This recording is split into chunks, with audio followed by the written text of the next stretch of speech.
Truth be told, you can't live a thug life. Just coming into somebody's establishment and taking what's theirs with no recourse, no thought of mind to the repercussions of what you do. Because we're bad. Life has treated us so bad that we just gotta take what we want. We the man, we the fellas. And then think there's no repercussions. As I look back on what happened last night in Ferguson, Missouri, everybody's all riled up and getting out there, burning up the stores that they frequent each and every day, burning buildings in their own communities like you hurting somebody. You're not hurting the prosecutor that prosecuted that case. You're not hurting those jurors who heard evidence in that case. You're hurting yourselves. What store you going to go to now? Where you going to shop at in your own community? We went through that here in Detroit back in the riot days. On Mack Avenue, we had everything. We had a theater, Five and Dime store, Cunningham's, a bakery, you name it, we had it right there on Mack Avenue. And all we did was burn up our own stuff. 12th Street, Dexter. And even to this day, those things was never replaced. No government agencies, Washington, D.C. stepped in and sent money to rebuild none of this stuff. They rebuilt more things in foreign lands after wars than they did right here in Detroit, Michigan. So you got to think when things like that happen.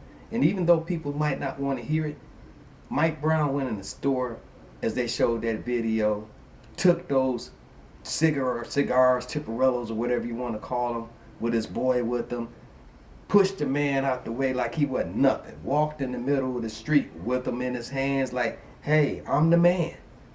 And when the police officer came up, whatever happened, we can tell by the way he acted in the store that he wasn't respectful to the police officer. He probably did hit him. Thug like mentality. And, he probably did bust him in the face or whatever you want to call it. We don't know afterwards, the struggle in the car, the gunshots that was fired in the car, what happened afterwards, whether he was charging that police officer or not. Bottom line, why are you in the store taking stuff that don't belong to you and walking down the street like ain't nothing to it? And then we get angry. And most of us don't know nothing about the evidence or bottom line. Most of the people that were out there burning up stuff last night didn't even know him. Didn't know nothing about none of this stuff that's going on. Just want to be out there because we can be out there. This is going to be on the news. This is national. So we want to get out there and we want to show our behinds. And that's exactly what we did, show our behinds. If you're talking about black, white, whatever it is situation, you did nothing to make black people look respectful. I'm looking at MSNBC, and all I'm looking at is it looked like a war zone. Fires and people running around, police officers out there bagging up with shields on and everything.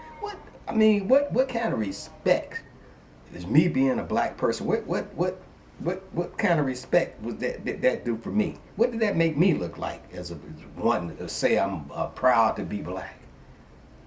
We got to think. We need to fill up the churches like we filled up those streets last night, and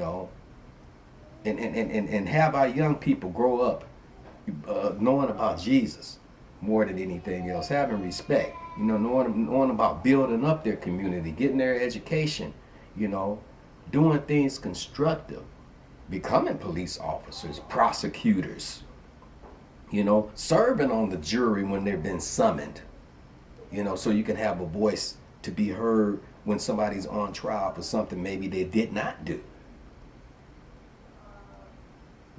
Our young people, when I was coming up, we had so many role models, so many examples to choose from that was constructive, not destructive.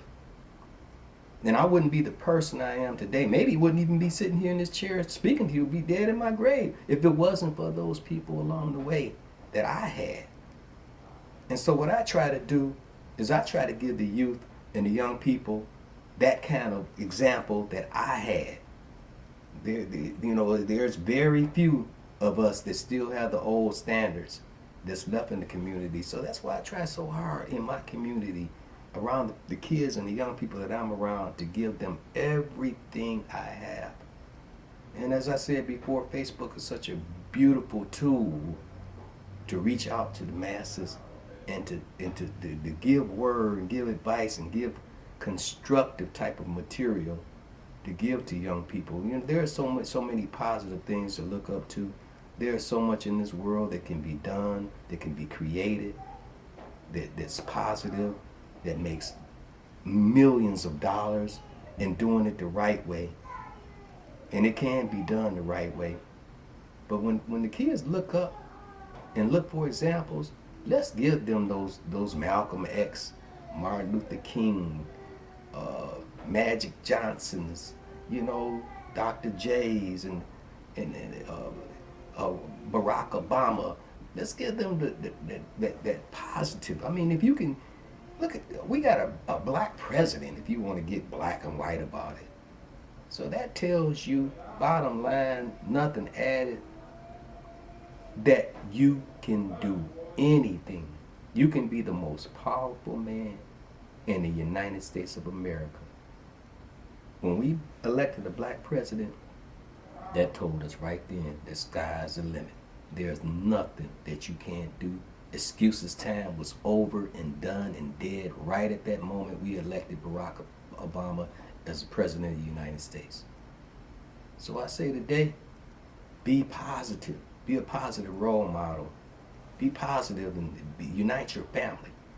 I mean, you know, we fight more with each other within our families than anything else in the world. But if we need to look out for each other, if something happens in our family, you make a phone call, who's going to show up? But let trouble come and the streets are full. You know, how smart are we? We're foolish, very foolish, and we need to wake up. We got a lot of good inside. We got a lot of intelligence inside. We got God's spirit within us. Let's use it.